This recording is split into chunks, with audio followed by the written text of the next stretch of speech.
یہ آج ایک وبا پھیلی ہوئی ہے ہمارے معاشرے کے اندر، جس کی کوئی حد و نہایت نہیں ہے۔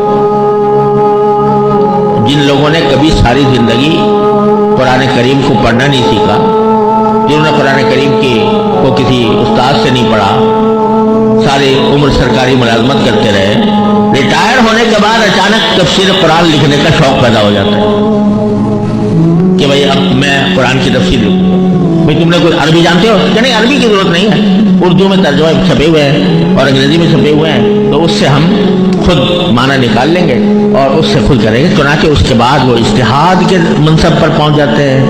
یہ جو مولوی ملا جو پڑھاتا رہا ہے، یہ تو لوگوں کو اس نے مقید کر دیا، محدود کر دیا، اور اب ہم آئے ہیں اس ماڈرن تفسیر کے ساتھ کہ جو آج کے ماڈرن انسان کی ضروریات کو سمجھے اور اس کے مطابق قرآن کی تفسیر کرے۔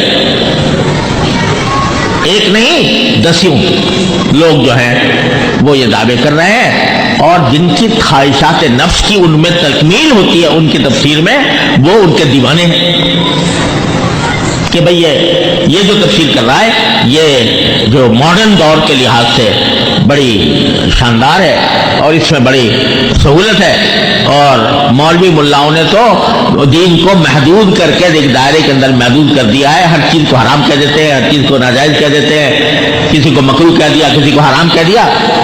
اب یہ آئے ہیں مفسر اعظم کہ جو قرآن کو آج سمجھے ہیں، 1400 سال میں نہیں سمجھا گیا، یہ نئے سمجھے ہیں اور ان کے پیچھے چلنا چاہیے۔ میرے بھائیوں، اس قسم کے نعرے ہر دور میں ہوئے ہیں۔ یہ ابھی آپ نے جو صحیح بخاری کی آخری باب پڑھا ہے نا، کتاب التوحید، اس کا ایک نام ہے کتاب الرد علی الجہمیہ۔ اس میں آپ نے پڑھا ہوگا معتزلہ کا رد ہے، جہمیہ کا رد ہے، کرامیہ کا رد ہے، قدریہ کا رد ہے، جبریہ کا رد ہے۔ جتنے یہ بڑے بڑے فرقے پیدا ہوئے تھے، ان کا طوطی بولتا تھا اپنے زمانے میں، اور لوگ دیوانے تھے۔ یہ عقل کی بات کرتے ہیں، اور باقی جو ہیں جو سلف صالحین کے طریقے پر چلے آ رہے تھے وہ کہتے تھے یہ مولوی ملا ہے، ان کو عقل نہیں، ان کو سمجھ نہیں، یہ قرآن کی عقلی تعبیر نہیں کرتے، عقلی معنی نہیں بیان کرتے، یہ عقل سے دور ہے۔ ہم لائے ہیں عقل کی باتیں، وہ یہ فرقے تھے، اور ان کا طوطی بولتا تھا، ان کا ڈنکا بجتا تھا، ان کی حکومت قائم ہو گئی تھی، اور وہ لوگوں کے اوپر ظلم و ستم ڈھاتی تھی، جو ان کی بات نہیں مانتا تھا اس پر کوڑے برساتی تھی۔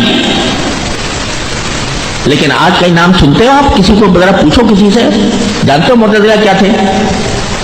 کسی کے ذہن میں اس کا نام ہے؟ جہمیہ کیا تھے، کرامیہ کیا تھے، اور جبریہ اور قدریہ کیا تھے؟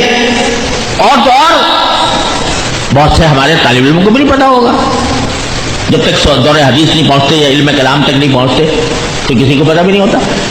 وہ نظریات سارے تاریخ کے اوراق میں دفن ہو گئے، نہ آج کوئی معتزلہ ملتا ہے، نہ جہمیہ ملتا ہے، نہ کرامیہ ملتا ہے، نہ معتزلہ ملتا ہے۔ یہ آج جو لوگ قرآن کریم کی تفسیر اپنی عقل کی بنیاد پر اور نبی کریم صلی اللہ علیہ وسلم کی تعلیمات کی روشنی کے بغیر جو یہ تفسیریں کر رہے ہیں، جن کا ڈنکا بج رہا ہے بعض لوگوں کے اندر، الحمدللہ جمہور امت میں نہیں، لیکن بہت سے نوجوان، بہت سے لوگ سمجھتے ہیں اس میں ہماری خواہشات کی تسکین ہو رہی ہے، لہذا ان کے پیچھے چلتے ہیں، تو اس کے نتیجے میں لوگ ڈنکا بج رہے ہیں۔ جس کو سنو جی وہ بڑے مؤثر تحریریں ہیں، بڑی مؤثر تقریریں ہیں، لوگ پیچھے پیچھے جا رہے ہیں۔ خوب سمجھ لو کہ ایسے بہت سے مفسرین آئے ہیں، ایسے بہت سے نئے متجددین آئے ہیں، تاریخ ہماری بھری ہوئی ہے، لیکن کچھ عرصے تک ان کا ڈنکا بجتا ہے، پھر وہ ایسے غائب ہوتے ہیں صفحہ ہستی سے کہ ان کا نام صرف تاریخ میں محفوظ رہ جاتا ہے۔ اما الزبد فیذهب جفاء واما ما ينفع الناس فيمكث في الارض۔ یہ جھاگ جو ہے نا، یہ جھاگ تو قرآن کہتا ہے یہ ختم ہو جاتا ہے، وہی چیز باقی رہتی ہے جو لوگوں کو نفع پہنچانے والی ہو، فیمکث في الارض، وہ اللہ تعالیٰ کے حکم سے باقی رہتی ہے۔ لہذا 1400 سال کی تاریخ دیکھ لیجئے، کتنے فرقے آپ کو نظر آئیں گے، لیکن اگر کوئی باقی رہا تو ما انا علیہ واصحابی۔ یعنی نبی کریم سرور دو عالم اور حضور اقدس صلی اللہ علیہ وسلم کے صحابہ. یہ اللہ تبارک و تعالیٰ کا ایک نظام